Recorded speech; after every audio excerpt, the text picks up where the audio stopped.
নির্বাচন কমিশন নিয়োগ আইন পরিবর্তনই প্রধান কাজ বলছেন ডক্টর বদিউল আলম মজুমদার। দায়িত্ব নেবেন 1 অক্টোবর। সাবেক স্বরাষ্ট্রমন্ত্রীর ছত্রছায়ায় কোটিপতি সাইকেল শোরুমের কর্মচারী সাইমু আছে গাড়ি বাড়ি ফ্ল্যাট সবই আইনের আওতায় আনার দাবি। বন্যার ক্ষতি কাটিয়ে রোপা আমন চাষে ব্যস্ত মৌলভীবাজারের কৃষকরা।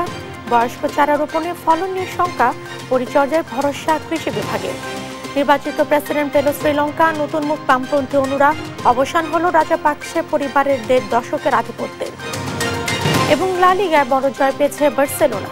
ইংলিশ প্রিমিয়ার লিগের Manchester city Arsenal match draw.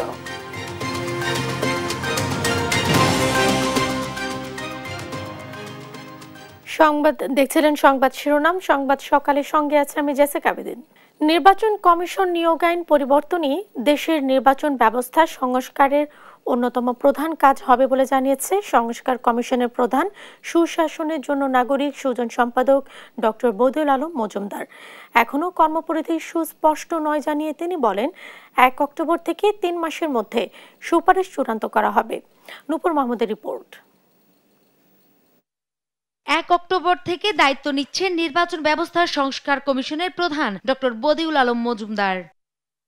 স্বৈরাচার হাসিনার সরকার পতনের পর দায়িত্ব গ্রহণ করা অন্তর্বর্তী সরকারের মূল লক্ষ্য রাষ্ট্রের বিভিন্ন প্রতিষ্ঠানে সংস্কার আনা। এরই ধারাবাহিকতায় সম্প্রতি জাতির উদ্দেশ্যে দেওয়া ভাষণে 6টি সাংবিধানিক প্রতিষ্ঠান সংস্কারের কমিশন গঠনের কথা জানান প্রধান উপদেষ্টা ডক্টর মোহাম্মদ ইউনূস। এর মধ্যে নির্বাচন ব্যবস্থা সংস্কার কমিশনের প্রধান হিসেবে ডক্টর বদিউল আলম মজুমদারের নাম ঘোষণা করা হয়। তবে পুরো কমিটিতে কারা থাকবেন তা এখনো নির্ধারণ করা হয়নি। এ বিষয়ে ডক্টর বদিউল আলম মজুমদার বলেন, কয়েকজনের একটি তালিকা তৈরি করা হচ্ছে।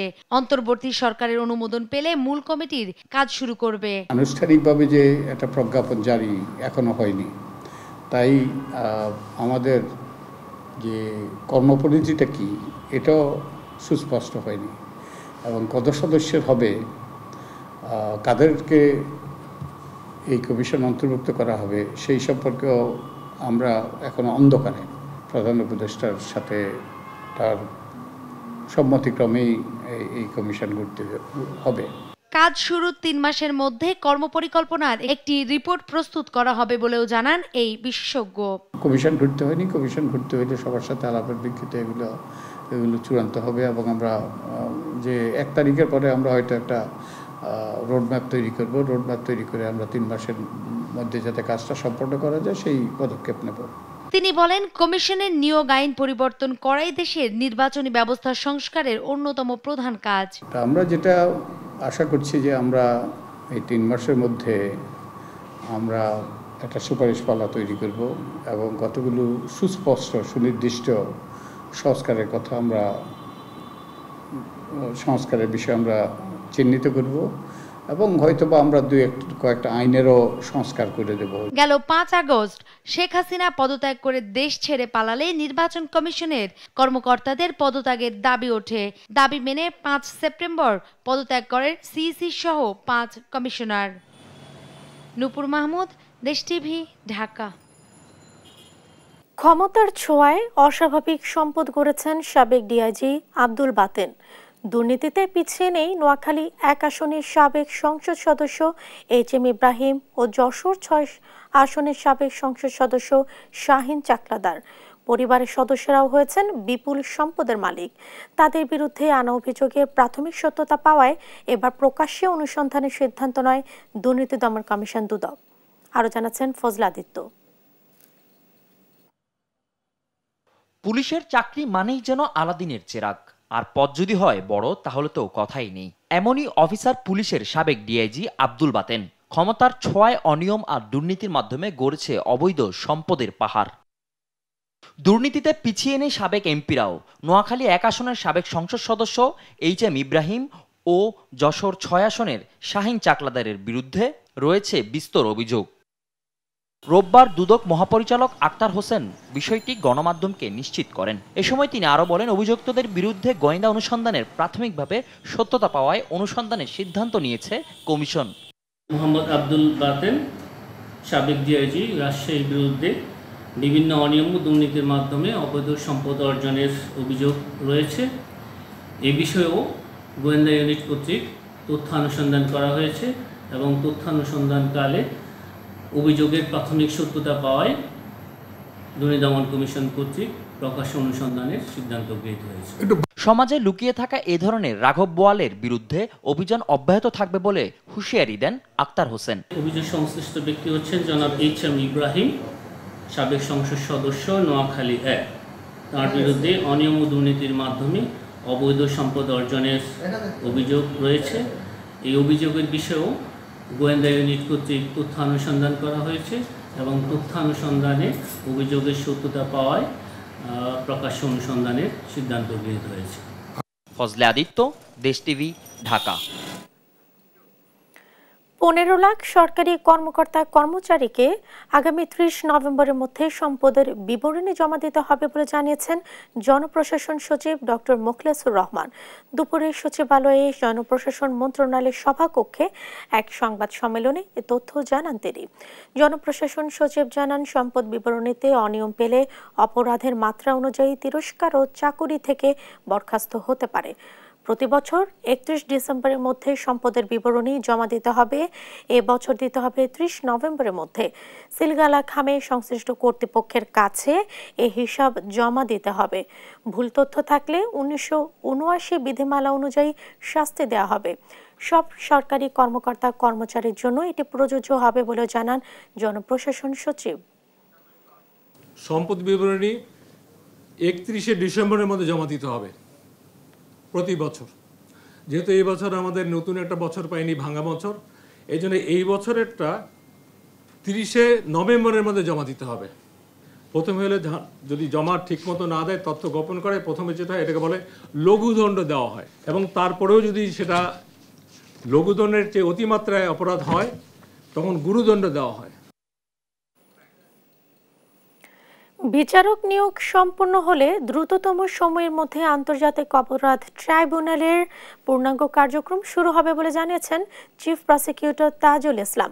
রোববার দুপুরে সংবাদ সম্মেলনে তিনি আরও জানান, ছাত্র জনতার আন্দোলনে শেখ হাসিনাকে প্রধান আসামি করে ৭৭ জনের বিরুদ্ধে গণহত্যার আরও 2টি অভিযোগ জমা পড়েছে। এছাড়া ট্রাইব্যুনালে ডাক্তার ইশিতা গুমের অভিযোগে র্যাবের বিরুদ্ধে অভিযোগ দাখিল হয়েছে বলেও জানান চিফ প্রসিকিউটর। তো যখন তখন গঠন হয়ে যাবে, কিন্তু আমাদের যে তদন্ত এবং প্রসিকিউশনের কাজ, অভিযোগগুলোকে একসাথে নিয়ে আমরা যে কোর্টের কাছে, যেমন ধরুন আগামীকালকেই যদি কোর্টটা বসে, কোর্টের কাছে তো আমাকে একটা পিটিশন ফাইল করব যে আমার কাছে প্রাপ্ত যে সমস্ত অভিযোগ আছে তার ভিত্তিতে আমি একটা অভিযোগ ফাইল করব। তো সেটার জন্য আগের থেকে তো আমার প্রিপারেশন লাগবে। সুতরাং তদন্ত সংস্থা এবং প্রসিকিউশনের কাজ বসে নেই। সাবেক পানি সম্পদ প্রতিমন্ত্রী কর্নেল অবসরপ্রাপ্ত জাহিদ ফারুককে গ্রেফতার করেছে র্যাব। রাজধানী বাড়িধারা থেকে তাকে গ্রেফতার করা হয়। রোববার সন্ধ্যায় এ তথ্য নিশ্চিত করেন র্যাবের মিডিয়া উইংয়ের পরিচালক লেফটেন্যান্ট কর্নেল মুনিম ফেরদৌস। তিনি জানান, জাহিদ ফারুকের বিরুদ্ধে একাধিক হত্যা মামলা রয়েছে। ওই মামলায় তাকে গ্রেফতার দেখানো হবে। আইনি প্রক্রিয়া শেষে তাকে ডিবির কাছে হস্তান্তরের কথাও জানান তিনি। লক্ষ্মীপুরে বাড়িতে ঢুকে নূর আলম ওরফে নুরু টেইলর নামে এক আওয়ামী লীগ নেতাকে পিটিয়ে হত্যা করেছে দুর্বৃত্তরা। রোববার রাতে সদর উপজেলার চন্দ্রগঞ্জ ইউনিয়নের পাঁচপাড়া গ্রামে দুর্ঘটনাটি ঘটে। নুরু চন্দ্রগঞ্জ ইউনিয়নের 2 নম্বর ওয়ার্ড আওয়ামী লীগের সাধারণ সম্পাদক ও পেশায় দর্জি ছিলেন। নিহতের ছেলে আরিফ হোসেন বলেন, তার বাবা বাড়িতে ছিলেন। মোবাইল ফোনে কেউ একজন কল দিয়ে জানিয়েছে তাকে মারতে আসছে। এতে তিনি ঘর থেকে পালানোর জন্য বের হচ্ছিলেন। ঠিক সেই মুহূর্তেই 10 থেকে 12 জন লোক লাঠিসোঁটা নিয়ে বাড়িতে নুরুকে মারতে আসেন। পরে তারা ধাওয়া করে তাকে এলোপাতাড়ি পেটায়। আহত অবস্থায় হাসপাতালে নিলে কর্তব্যরত চিকিৎসক তাকে মৃত ঘোষণা করেন। এই ঘটনায় তদন্ত করে আইনগত ব্যবস্থা নেওয়া হবে বলে জানিয়েছেন চন্দ্রগঞ্জ থানার ভারপ্রাপ্ত কর্মকর্তা এমদাদুল হক। রাঙ্গামাটির পরিস্থিতি কিছুটা স্বাভাবিক হওয়ায় 144 ধারা প্রত্যাহার করেছে জেলা প্রশাসন। তবে পরিবেশ এখনো থমথমে। পরিস্থিতি নিয়ন্ত্রণে সম্প্রদায়ের প্রতিনিধিদের সঙ্গে বৈঠকে বসেন জেলা প্রশাসক। সেই সঙ্গে ক্ষতিগ্রস্তদের পুনর্বাসনেরও কথা জানান তিনি। এদিকে রাতে পরিবহন ধর্মঘট প্রত্যাহার করে নিয়েছে বাস, শ্রমিক ও মালিকপক্ষ। তবে পার্বত্য 3 জেলাতেই চলমান রয়েছে অবরোধ। সহকর্মী মিশু মল্লিকের পাঠানো তথ্যচিত্রে টুম্পা ফ্রোজের ডেস্ক রিপোর্ট। 36 ঘন্টা পর প্রশাসনের আশ্বাসে রাঙামাটিতে ডাকা অনির্দিষ্টকালের পরিবহন ধর্মঘট প্রত্যাহার করে নিয়েছে মালিক ও শ্রমিক সংগঠনসমূহ। তবে অব্যাহত রয়েছে অবরোধ। সংগঠিত সহিংস ঘটনাকে কেন্দ্র করে পরবর্তী পরিস্থিতি নিয়ন্ত্রণে আনতে জেলা প্রশাসনের উদ্যোগে বিভিন্ন দপ্তরের কর্মকর্তা, স্থানীয় জনপ্রতিনিধি ও সাংবাদিক সহ বিভিন্ন ধর্মীয় প্রতিনিধিদের নিয়ে আয়োজন করা হয় সম্প্রীতি সমাবেশ। সমাবেশে শহরকে সংঘাতমুক্ত রাখতে সকল সম্প্রদায়ের নেতাকর্মীকে স্ব সম্প্রদায়ের মানুষকে সচেতন করার আহ্বান জানানো হয়। সকালে 144 ধারা প্রত্যাহার করে জেলা প্রশাসন। রোববার শহরের হ্যাপির মোড় এলাকা থেকে বনরূপা বাজারের ক্ষতিগ্রস্ত বিভিন্ন এলাকা পরিদর্শন করেন জেলা প্রশাসক ও পুলিশ সুপার। ক্ষতিগ্রস্তদের ক্ষতির পরিমাণ উল্লেখ করে মন্ত্রণালয়ে পাঠানো সহ সবাইকে পুনর্বাসন করা হবে বলে জানান জেলা প্রশাসক। আইনশৃঙ্খলা পরিস্থিতি এখন আমরা স্বাভাবিক দেখতে পাচ্ছি এবং কার কি ক্ষয়ক্ষতি হয়েছে সেটা ক্ষতির পরিমাণটা নিরূপণ করবে এবং মন্ত্রণালয়ে আমরা চিঠি দিয়ে জানাবো যে তাদেরকে পুনর্বাসনের জন্য তাদের জন্য ব্যবস্থা করবে। এদিকে 144 ধারা প্রত্যাহারের পর দুপুর থেকে দোকানপাট খুলেছেন অনেক ব্যবসায়ী। তবে বাজারে ক্রেতা বিক্রেতার আনাগোনা চোখে পড়লেও এখনো কাটেনি আতঙ্ক। আমরা হলো শান্তিপ্রিয় মানুষ, আমরা শান্তি চাই, আমরা একসাথে বসবাস করতে চাই। আগের যেরকমই ছিলাম সেরকমই শান্তিপূর্ণভাবে নীরবতা স্বাধীনভাবে চলাফেরা করি। আমরা এই ধরনের আর চাই না। আমরা সবাই শান্তিতে একসাথে আমরা বসবাস করে কাঁধে কাঁধে হাত মিলিয়ে চলতে চাই। ধর্মঘটে আটকা পড়ে বিভিন্ন উপজেলা থেকে আসা মৌসুমী কাঁচামাল নষ্ট হয়ে প্রায় 2 কোটি টাকার ক্ষতি হয়েছে বলে জানান ভুক্তভোগীরা। কলা, জাম্বুরা, পেঁপে আরো কয়েক ধরনের ফল মিলে আনুমানিক 30 থেকে 40 গাড়ি ফল এখানে নষ্ট হয়ে যাচ্ছে। এই ফলগুলি বাজারজাত করতে পারলে আমরা অন্তত লাভ বা মূলধন না পাইলেও অর্ধেক টাকা তুলতে পারবো। অলরেডি অর্ধেক টাকার মাল নষ্ট হয়ে গেছে। এদিকে অবরোধে সাজেক ভ্যালিতে আটকা রয়েছে প্রায় 1,500 পর্যটক। ফিরতে না পারায় হোটেল মালিকরা পর্যটকদের থেকে নিচ্ছেন শুধু খাবার খরচ। নিউজ ডেস্ক, দেশ টিভি। এ নিয়ে আরো জানাতে রাঙ্গামাটি থেকে যুক্ত হচ্ছেন সহকর্মী মিশু মল্লিক। মিশু, আজ পরিস্থিতি কেমন দেখছেন? সাজেকে আটকে পড়া পর্যটকদের সবশেষ অবস্থা জানাবেন, কি বলছেন তারা? জেসিকা, ধীরে ধীরে এই সংঘাতময় পরিস্থিতি থেকে বেরিয়ে আসতে শুরু করেছে পার্বত্য জেলা রাঙ্গামাটি। গতকাল দুপুরে 144 ধারা প্রত্যাহার করে নেওয়ার পর থেকে শহরের প্রাণকেন্দ্র বনরূপায় কিছু কিছু ব্যবসায়ী তাদের দোকানপাট খুলেছিলেন এবং বিকেলবেলা জেলা প্রশাসনের উদ্যোগে জেলা প্রশাসক সম্মেলন কক্ষ অনুষ্ঠিত হয়েছিল। জেলার রাজনৈতিক নেতৃবৃন্দ, আইন শৃঙ্খলা রক্ষাকারী বাহিনীর ঊর্ধ্বতন কর্মকর্তাবৃন্দ এবং মন্দির প্রতিনিধি, বিভিন্ন ধর্মীয় প্রতিষ্ঠানের প্রতিনিধি সহ বিভিন্ন শ্রেণী পেশার মানুষদেরকে নিয়ে সম্প্রীতি সমাবেশ। সেই সম্প্রীতি সমাবেশে একটি কথাই বারবার উঠে এসেছিল, সেটি হচ্ছে সংঘাত নয় সম্প্রীতি। আমরা যারাই বক্তব্য রেখেছেন বিভিন্ন শ্রেণী পেশার মানুষ সকলেই বলেছেন যে আমরা আর কোনো ধরনের কোনো সংঘাতময় পরিস্থিতি রাঙ্গামাটিতে তৈরি হোক সেটি আমরা চাই না। আমরা চাই পাহাড়ি বাঙালি সকলে মিলেমিশে বসবাস করতে।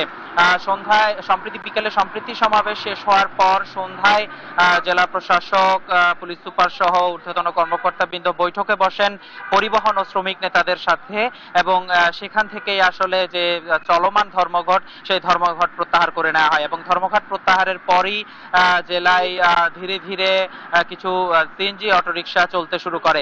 আজ সকাল থেকে আসলে রাঙ্গামাটি শহরের একমাত্র গণপরিবহন সিএনজি অটোরিকশা সেটি সম্পূর্ণরূপে চলাচল শুরু হয়েছে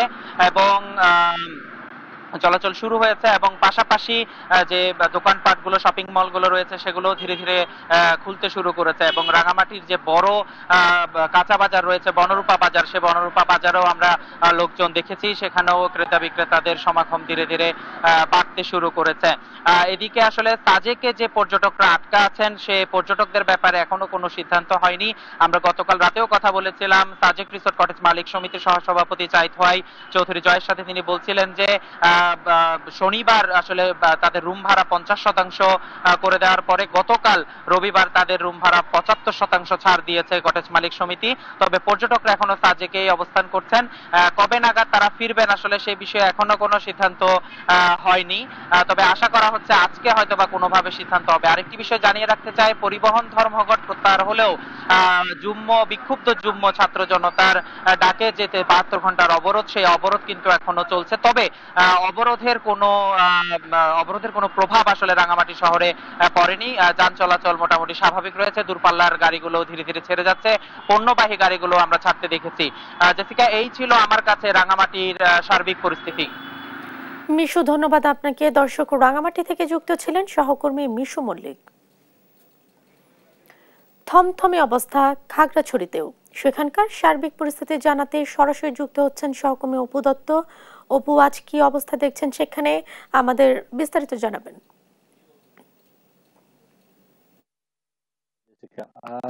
খাগড়াছড়ির আজকে যেহেতু অবরোধের শেষ দিন, 72 ঘন্টা অবরোধের শেষ দিন, তো আজকে আসলে খাগড়াছড়ির সার্বিক পরিস্থিতি আসলে শান্ত রয়েছে বলা যেতে পারে, যদিও বা মানুষের মধ্যে উদ্বেগ উৎকণ্ঠা কিন্তু আছে। আজকেও কিন্তু খাগড়াছড়ির দূরপাল্লার কোনো যানবাহন ছেড়ে যায়নি এবং খাগড়াছড়ির যে অভ্যন্তরীণ সড়কগুলো আছে সেই সড়কগুলোতে কিন্তু হালকা যানবাহন চলাচল করছে এবং এখন পর্যন্ত কোথাও কিন্তু কোনো পিকেটিং বা এরকম কোনো খবর আমরা পাইনি। আর খাগড়াছড়ি আপনি জানেন যে আলোচিত মামুন হত্যাকাণ্ড, সেই হত্যাকাণ্ডর ঘটনায় একটি মামলা হয়েছে। সে মামলায় তিনজনের নাম উল্লেখ করে 10-12 জনকে অজ্ঞাত দেখানো হয়েছে। মামলার রিস্টে আসলে খাগড়াছড়ি সদর থানায় মামলা করেছেন। মামলায় খাগড়াছড়ি পৌরসভার সাবেক মেয়র রফিকুল আলম এবং তার ছোট ভাই জেলা আওয়ামী লীগের সাংগঠনিক সম্পাদক দিদারুল আলম শাকিলের 3 জনের নাম উল্লেখ করা হয়েছে।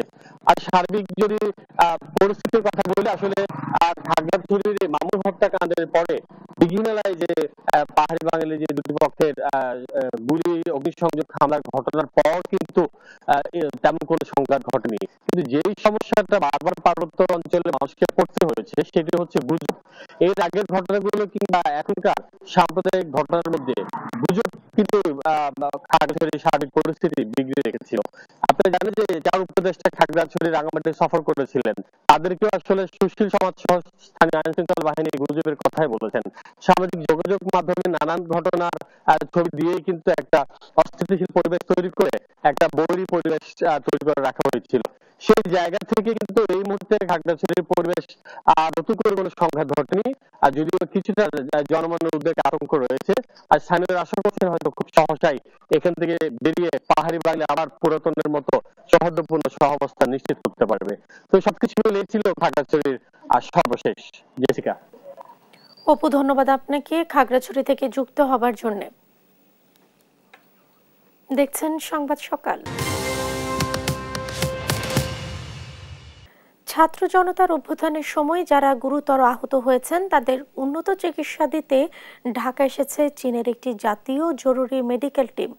চোখ ও হাড় বিশেষজ্ঞ সহ পেশাদার চিকিৎসকের দলটিতে আছে 10 জন চৌকস চিকিৎসক। এ নিয়ে বিস্তারিত জানাতে জাতীয় চক্ষু বিজ্ঞান ইনস্টিটিউট থেকে সরাসরি যুক্ত হচ্ছেন সহকর্মী হাসান মাহমুদ। হাসান, চীনের বিশেষজ্ঞ দলটির আজকে কোথায় কোথায় যাওয়ার কথা রয়েছে, কি তথ্য জানতে পেরেছেন আপনি আমাদের বিস্তারিত জানাবেন।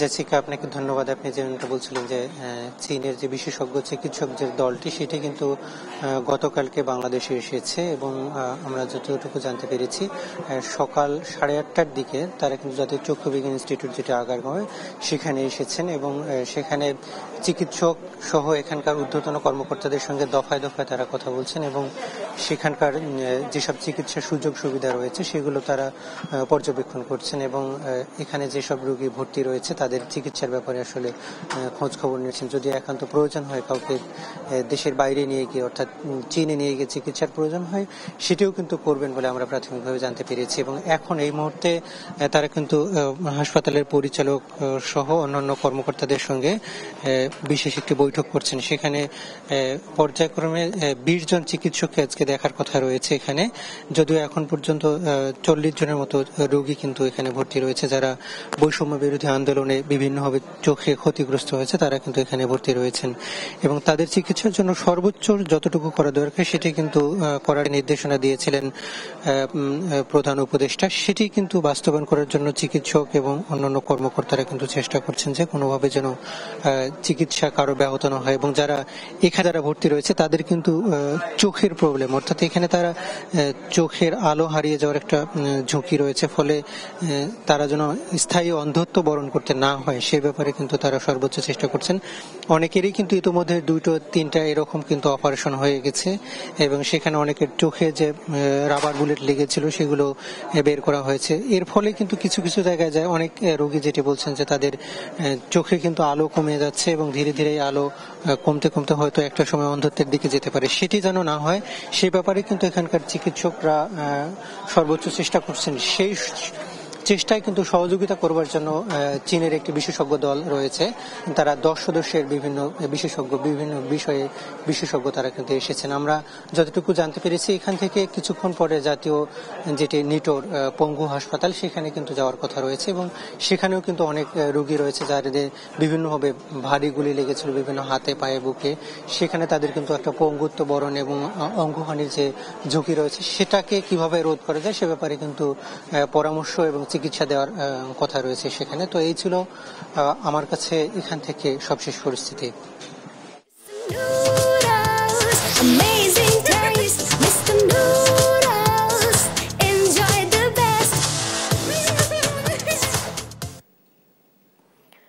নারায়ণগঞ্জের ফতুল্লার সৈয়দ আহসান উদ্দিন আহমেদ সাইমুম ছিলেন কর্মচারী। সাবেক স্বরাষ্ট্রমন্ত্রী আসাদুজ্জামান খান কামালের ছত্রছায়ায় বনে গেছেন কোটিপতি। গাড়ি বাড়ি ফ্ল্যাট সবই আছে তার। সাইমুমকে খুঁজে বের করে আইনের আওতায় আনার দাবি স্থানীয়দের।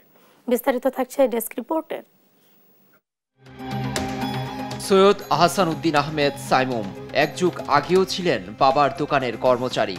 এরপর ঢাকার একটি মোটরসাইকেল শোরুমে 20,000 টাকা বেতনে চাকরি নেন। সে সময় সম্পর্ক গড়ে ওঠে সাবেক স্বরাষ্ট্রমন্ত্রী আসাদুজ্জামান খান কামালের পিএস মনিরের সঙ্গে। ঘনিষ্ঠতা গড়ে তোলেন মন্ত্রীর সঙ্গেও।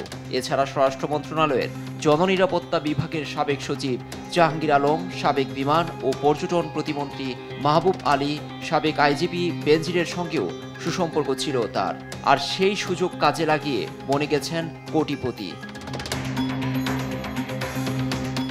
অভিযোগ রয়েছে নিয়োগ ও বদলি বাণিজ্য, বিমানসহ বিভিন্ন কেনাকাটার মধ্যস্থতায় কমিশন নিয়ে অঢেল সম্পত্তির মালিক হয়েছেন সাইমুম। তার নামে রয়েছে ঢাকায় আলিশান ফ্ল্যাট, ব্র্যান্ডের গাড়ি, ফতুল্লায় বিলাসবহুল বাড়ি ও জমি। এছাড়া রাজধানীর বোট ক্লাব গুলশান ক্লাবের সদস্য। গুলশান, বনানী ও উত্তরার মতো অভিজাত এলাকায় গড়ে তুলেছেন অফিস। সব জেনেও ভয়ে এতদিন প্রতিবাদ করতে পারেনি স্থানীয়রা। আওয়ামী লীগের আমলে দেখছি মজিবকট ভিন্দা রাস্তাঘাটে মানুষটা আতঙ্ক লাগা বা অনেক ভয়ভীতি দেখা, এইভাবে জীবনযাপন তারা করে গেছে। সাইমন 1 দশক আগেও ভাই সিমেন্টের ব্যবসা পরিচালনা করত, এখন দেখি ভাই দামি দামি গাড়ি দিয়ে আসা যাওয়া করে। যত ধরনের এখানে অপকর্মী হয়, অপকীর্তি হয়, এগুলির সব উঠানো টাকা উঠানোর দায়িত্ব থেকে শুরু করে সব কিছুর সাথে সে জড়িত। এসব বিষয়ে জানতে সাইমুমের ফতুল্লা বাড়িতে গেলে তাকে পাওয়া যায়নি, আর মুঠোফোন বন্ধ। সাইমুমকে আইনের আওতায় আনার দাবি সুজনের। এই পুলিশের ছত্রছায়ায় এবং নানান রকমের দুর্নীতি করে নারায়ণগঞ্জের ওসমান পরিবারের সাথে লিয়াজু রেখেও বিভিন্ন রকম টাকা কামিয়েছে এমন সাইমনদের অভাব নেই নারায়ণগঞ্জ সহ বাংলাদেশে। আমরা তাদেরকে ধরে খুঁজে তাদেরকে আইনের আওতায় এনে এবং তাদেরকে দৃষ্টান্তমূলক শাস্তির ব্যবস্থার জোর দাবি জানাচ্ছি। সাইমুম সহ তার সহযোগীদের আইনের আওতায় আনা গেলে বেরিয়ে আসবে সাবেক স্বরাষ্ট্রমন্ত্রী আসাদুজ্জামান কামালের অবৈধ সম্পদের নানা হিসাব। লুৎফর কবির, নিউজ ডেস্ক, দেশ টিভি। এবছর 3 বারের বন্যায় নষ্ট হয়েছে রোপা আমন। বন্যার পানি নেমে যাওয়ার পর সেই জমিতে দেরি হলেও রোপা আমন চাষ করে ক্ষতি কাটিয়ে উঠতে ব্যস্ত সময় পার করছেন কৃষকেরা। তবে হাওড় ও নিম্নাঞ্চলে বীজতলার সংকটে পড়ে আছে অসংখ্য আবাদি জমি। সালেলাহি কুটির তথ্যচিত্রে বিস্তারিত থাকছে ডেস্ক রিপোর্টে। মৌলভীবাজারের মনু ও ধোলাই নদীর বন্যা প্রতিরক্ষার বাঁধ ভাঙনে কোলাউড়া, রাজনগর, কমলগঞ্জ ও সদর উপজেলার 15,200 হেক্টর রোপা আমনের ব্যাপক ক্ষতি হয়েছে। এতে কৃষকদের প্রায় 187 কোটি টাকার আমন চাষাবাদ নষ্ট হয়েছে। বন্যার পানি নেমে যাওয়ার সঙ্গে সঙ্গে ক্ষতি পুষিয়ে ঘুরে দাঁড়াচ্ছেন হাজারো কৃষক। তবে উঁচু এলাকা থেকে চড়া দামে বয়স্ক চারা কিনে আবাদের শেষ সময়ে রোপণ করাতে ফলন নিয়ে দুশ্চিন্তায় প্রান্তিক কৃষকরা। পানি নিয়ে নিচে গিয়া নেওয়ার পরে আরবার ওখানে আমরা রোরাম ঋণ করিয়া ক্ষতিগ্রস্ত হইয়া তোমার পয়সা করে ঋণ করিয়া আনছি। ওখান যদি আল্লাহ দেয় না তার কি ধানের যদি দাম না বাড়ে তা আমরা তো মাঠে মরা। 2 বার রইছি, রোয়ার বাদে পানি মারিয়া নিয়ে গেছি, ওখান আবার রোরাম আশ্বিন মাসের পয়লা, ওখান বুড়া আলি, ওখান দেখি ধান হইলে তো হইছে, না হইলে তো নাই। আমরা পানিয়া ক্ষতিগ্রস্ত করছে, 2 বার রুইছি রোয়া নিছে কি, এখন 3 বেল লম্বা রোয়ারাম তোরা উড়া আলি দিয়া। আমরা তো বুঝলাম না এখন, আমরা মনে বুঝেন না, বাচ্চা কাচ্চা তো ফালতাম হইব, আমরা তো কোনো খাবো না, আমরা কৃষক মানুষ, আমরা কেউ নিত না এখন, আমরা বয়স হয়ে গেছে গিয়া, আমরা এছাড়া সাথে এছাড়া কোনো উপায় নাই আমরা। এখন আমরা 3 নম্বর বার আমরা ররাম, কিন্তু জানি না এখন ধান হইব কিনা, না সময় গেছে গিয়া। যাই পাই যদি ধানের দামটা বাড়তে থাকে তে আমরা সাধারণ কৃষকরা কিছু লাভবান হইব। কৃষি বিভাগ বলছে দেরিতে রোপণে সঠিক পরিচর্যায় ভালো ফলন পাওয়া যাবে। কৃষক ভাইরা রোপণের কাজ করতেছে, যদিও দেরিতে করছে, তবুও বেশি পরিমাণে সার এবং অন্যান্য উপকরণ দিয়ে আমরা সহায়তা করে যাচ্ছি। ইনশাল্লাহ কৃষক ভাইরা ভালো ফলন পাবে বলে আশা করছি। চলতি মৌসুমে 1,01,350 হেক্টর জমিতে আমন চাষের লক্ষ্যমাত্রা নির্ধারণ করা হয়েছে। মাজহারুল ইসলাম, নিউজ ডেস্ক, দেশ টিভি। ভারতের রফতানির খবরে ভোলায় কিছুটা বেড়েছে ইলিশের দাম। বিস্তারিত জানাতে সরাসরি যুক্ত হচ্ছেন সহকর্মী ছোটন সাহা। ছোটন, কেজি প্রতি দাম কত টাকা বেড়েছে ইলিশে, কি তথ্য জানতে পেরেছেন আপনি জানাবেন?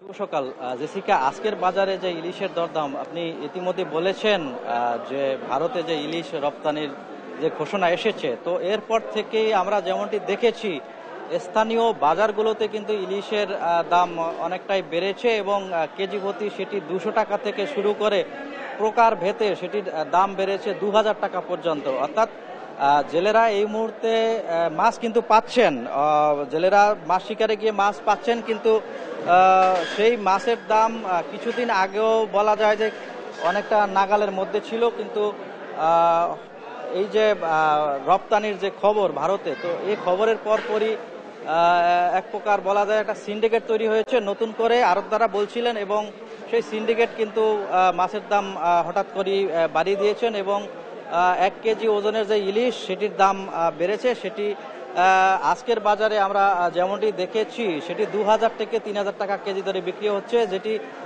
গত দুদিন আগেও ছিল 1600 থেকে 1800 টাকা কেজি দরে, এবং যেটি 1 কেজির উপরে যে সাইজের ইলিশ রয়েছে সেই ইলিশ আগে 4000 থেকে 4500 টাকা বিক্রি হতো বলে আমরা জেনেছি, কিন্তু আজকে আড়তগুলোতে আমরা খবর নিয়েছি সেটি শুধুমাত্র আড়তগুলোতেই বিক্রি হচ্ছে 6000 থেকে 7000 টাকা কেজি দরে। অর্থাৎ যেখানে আড়তের দামই বেড়েছে সেখানে স্থানীয় বাজারে আরও উত্তাপ ছড়িয়ে পড়বে বলে আশঙ্কা করছেন ব্যবসায়ী এবং যারা সাধারণ ক্রেতা রয়েছেন তারা। একই সাথে আরেকটি তথ্য যুক্ত করতে চাই, একই সাথে যেহেতু আগামী মাসের 13 তারিখ থেকে 22 দিনের জন্য ইলিশ ধরা নিষিদ্ধ থাকছে, তো সেই হিসেবে ক্রেতারা আশঙ্কা করছেন এই ইলিশের দাম কিন্তু আরেক ধাপ বেড়ে যাওয়ার আশঙ্কা করছেন। তো আজকের বাজারে যারা মাছ কিনতে এসেছেন তারা অনেকটা হতাশ প্রকাশ করেছেন, ক্ষোভ প্রকাশ করেছেন, এবং তারা বলছিলেন যে ইলিশের এই আকাশচুম্বী দামের কারণে তাদের নাগালের বাইরে চলে গেছে এবং তারা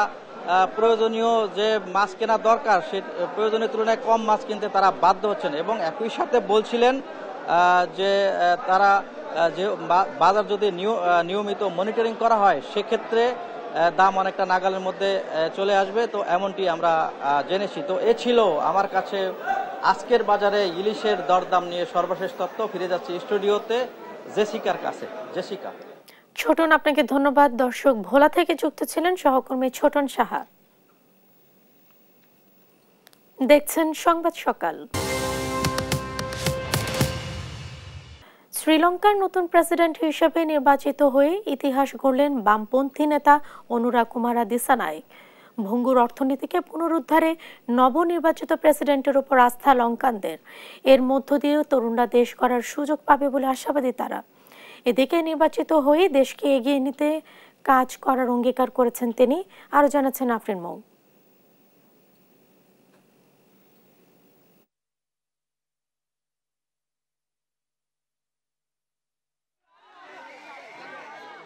নানা জল্পনা কল্পনার অবসান ঘটিয়ে শ্রীলঙ্কার নতুন প্রেসিডেন্ট হিসেবে নাম ঘোষণা করা হয় বামপন্থী রাজনীতিক ও ন্যাশনাল পিপলস পাওয়ার এনপিপি অ্যালায়েন্সের প্রার্থী অনুরা কুমারা দিশানায়েকের। এর পরপরই আনন্দ উদযাপনে রাস্তায় নেমে আসেন সাধারণ মানুষ। ভঙ্গুর অর্থনীতি পুনরুদ্ধারে নবনির্বাচিত প্রেসিডেন্টের উপর আস্থা লঙ্কানদের। আমরা আমাদের কমরেডদের যা বলেছি তা হলেও একটি দল হিসেবে কাজ করুন, এই দেশকে সংকট থেকে তুলে নিন এবং উন্নয়ন করুন। আমরা এই নতুন প্রেসিডেন্টের জন্য যে কোনো ত্যাগ স্বীকার করব।